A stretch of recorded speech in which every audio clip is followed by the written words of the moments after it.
ओम जय श्री हरि विष्णु, जय माता रानी। दोस्तों, आपके अपने चैनल शिव भक्ति 0.2 में बहुत बहुत स्वागत है। माँ भगवती दुर्गा की कृपा सदैव आपके और समस्त परिवार पर बना रहे।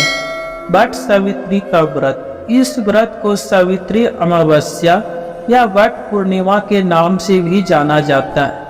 इस दिन सुहागिन महिलाएं अपने पति की दीर्घायु और सुख समृद्धि के लिए व्रत धारण करती है। इस त्योहार को लेकर यह मान्यता है कि इस व्रत को रखने से परिवार के लोगों से सौभाग्य का आशीर्वाद मिल जाता है और वैवाहिक जीवन में भी खुशियां आता है। जैसे कि करवा चौथ का व्रत होता है पति की लंबी आयु के लिए, सुख समृद्धि के लिए, सौभाग्य के लिए, उसी प्रकार से वट सावित्री का व्रत भी पति की लंबी आयु, सुख समृद्धि और अखंड सौभाग्य के लिए ही रखा जाता है। तो आज का वीडियो में आप जानेंगे साल 2024 में वट सावित्री व्रत कब है और वट सावित्री व्रत के दिन किस प्रकार से हमें पूजा आराधना करना चाहिए, पूजा का शुभ मुहूर्त क्या होगा, व्रत का विधि क्या होगा। सारी जानकारी आपको आज के वीडियो में मैं शेयर करने वाला हूँ। तो वीडियो बहुत महत्वपूर्ण होने वाला है, जरूर देखिए। अच्छा लगे वीडियो तो लाइक भी जरूर कीजिए, क्योंकि आपके लाइक और कमेंट्स मेरे लिए बहुत महत्वपूर्ण होते। यही एकमात्र जरिया है जिससे मुझे पता चलता है आपको यह वीडियो अच्छा लगता है, तो आपके लिए यह वीडियो उपयोगी है। अगर वीडियो अच्छा लगे तो लाइक तो जरूर ही किया कीजिए। बात करें वट सावित्री व्रत के बारे में, तो कई स्थानों में यह व्रत रखा जाता है जेठ मास की अमावस्या तिथि को, और कई स्थानों पर यह व्रत रखा जाता है जेठ मास को पूर्णिमा को। व्रत की विधि एक ही होता है, एक ही उद्देश्य से, यानी अखंड सौभाग्य की प्राप्ति के लिए ही यह व्रत रखा जाता है। लेकिन अलग अलग स्थानों पर अमावस्या या पूर्णिमा के दिन यह व्रत किया जाता है। इस व्रत के साथ एक पौराणिक कथा जुड़ा हुआ है सावित्री और सत्यवान का, जिसमें सावित्री ने अपनी चतुराई और धैर्य के साथ यमराज से लड़कर अपने पति सत्यवान के प्राण वापस लौटाए थे। तभी से सुहागिन महिलाएं अपने पति की लंबी आयु की कामना से यह व्रत धारण करती है। इस व्रत को धारण करने से सुखद दाम्पत्य प्राप्त होता है, इसके साथ संतान की भी प्राप्ति होता है। संतान प्राप्ति में आ रही बाधाएं भी दूर होता है। इस दिन पूजा की जाता है वट वृक्ष का। वट वृक्ष जिसे बरगद का वृक्ष भी कहा जाता है। अब धर्म शास्त्र के माने तो वट वृक्ष में ब्रह्मा, विष्णु और महेश तीनों देवों का वास माना जाता है।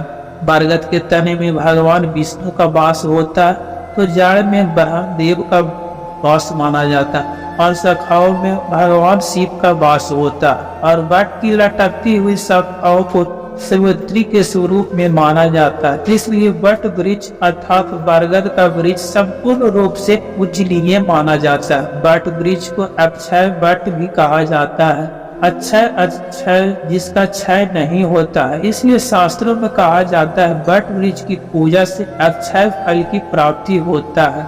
मतलब जिस भी आप कामना से इस वृक्ष का पूजा करते हैं वह निश्चित ही पूर्ण होता है। वैसे तो सुहागिन महिलाएं इस व्रत को धारण करती हैं, लेकिन इस दिन वट वृक्ष की पूजा कोई भी कर सकता है। अब बात करें जेठ मास की अमावस्या तिथि कब है, वट सावित्री व्रत कब रखा जाएगा। ज्येष्ठ मास की अमावस्या तिथि प्रारंभ होगी 5 जून को शाम 7:54 पर और समाप्त होगा अगले दिन यानी 6 जून 2024 को शाम 6:07 पर। तो सूर्योदय कालीन तिथि के अनुसार अमावस्या तिथि 6 जून को माना जाएगा और वट सावित्री व्रत 6 जून 2024 को रखा जाएगा। अब कई भक्तों के प्रश्न होते हैं, क्या पहली बार वट सावित्री का व्रत हम धारण कर सकते हैं? जी हाँ, वट सावित्री का व्रत आप पहली बार अगर करना चाहते हैं तो बिल्कुल कर सकते हैं। लेकिन एक चीज मैं आपसे कहना चाहता हूँ,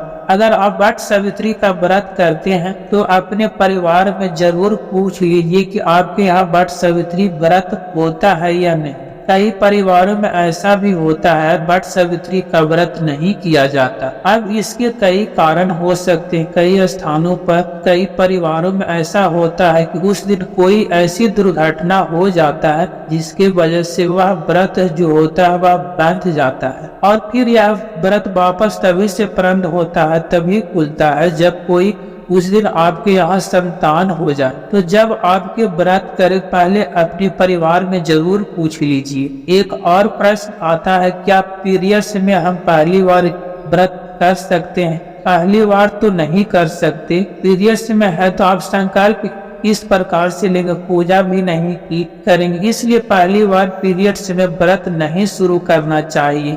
लेकिन अगर हर बार यह व्रत करते हैं तो इस बार व्रत कर सकते हैं, और फिर पूजा आपके परिवार का कोई भी सदस्य आपके लिए कर सकता है। एक और चीज, जैसे कि आप पहली बार भी शुरू करना चाहते हैं और पीरियड्स में है, तो एक बार भी अपने परिवार में जरूर पूछ लीजिए। तो बड़े बुजुर्ग आपके घर में सासू माँ है, आपकी माता जी है, या जो कोई भी बड़ा आपके घर में, उनसे पूछ लीजिए। क्योंकि कई बार कई परिवारों में ऐसा देखा जाता है कि पीरियड्स में भी पहली बार व्रत शुरू कर लेते हैं, क्योंकि फिर यह कहते हैं कि अगली बार फिर पता नहीं ठीक हो या ना हो। अगर अगली बार पीरियड्स में हो तब क्या करेंगे, या फिर कुछ और परेशानी हो जाए, इस प्रकार उठा सकते हैं। अपने परिवार में विचार विमर्श कर लीजिए। अगर वह परमिशन देते हैं तो आप पीरियड्स में भी व्रत कर सकते हैं, प्रारंभ कर सकते हैं। एक प्रश्न आता है, क्या हर बार वट सावित्री के व्रत में हमें नया वस्त्र धारण करना चाहिए? यह आपकी अपनी क्षमता पर निर्भर करता है। नया वस्त्र हो या ना हो, वस्त्र शुद्ध होना चाहिए, मतलब साफ सुथरा कपड़ा होना चाहिए, धुला हुआ होना चाहिए। आप उसे धारण करके बिल्कुल पूजा कर सकते हैं। तो वस्त्र का नया होना जरूरी नहीं है, साफ होना जरूरी है। अब आपका एक प्रश्न आता है, क्या वट सावित्री व्रत को बिल्कुल निर्जल किया जाता है, मतलब जल या फल या नहीं ले सकते? नहीं, देखिए, यह जब तक हम पूजा नहीं करते तब तक हम जल नहीं लेते हैं, मतलब निर्जल रहकर पूजा कर लेते हैं, और पूजा जब पूरा कर लेते हैं फिर घर आकर जल पीते हैं या फिर फल खाते हैं, कोई दिक्कत नहीं होता। जब तक पूजा ना हो जाए तब तक अगर आप जल नहीं पीते तो ज्यादा अच्छा होगा। मान लीजिए आपका स्वास्थ्य ठीक नहीं है, दवाइयाँ लेना है, तो आप बिल्कुल सुबह जल्दी उठकर दवाइयाँ ले सकते हैं। जो भी आपको जल इत्यादि पीना है सुबह ब्रह्म मुहूर्त में उठकर पी सकते हैं, दवाइयाँ भी ले सकते हैं। फिर उसके बाद स्नान करके और वट वृक्ष की पूजा कर सकते हैं। और यह भी देखिए, कई स्थानों की अपनी परंपरा होता है। कई स्थानों पर जैसे व्रत नहीं करते, पूजा करने के बाद शुद्ध और सात्विक भोजन कर लेते हैं, और कई स्थानों पर दिन भर व्रत किया जाता है, फिर शाम के समय मीठा भोजन करते हैं।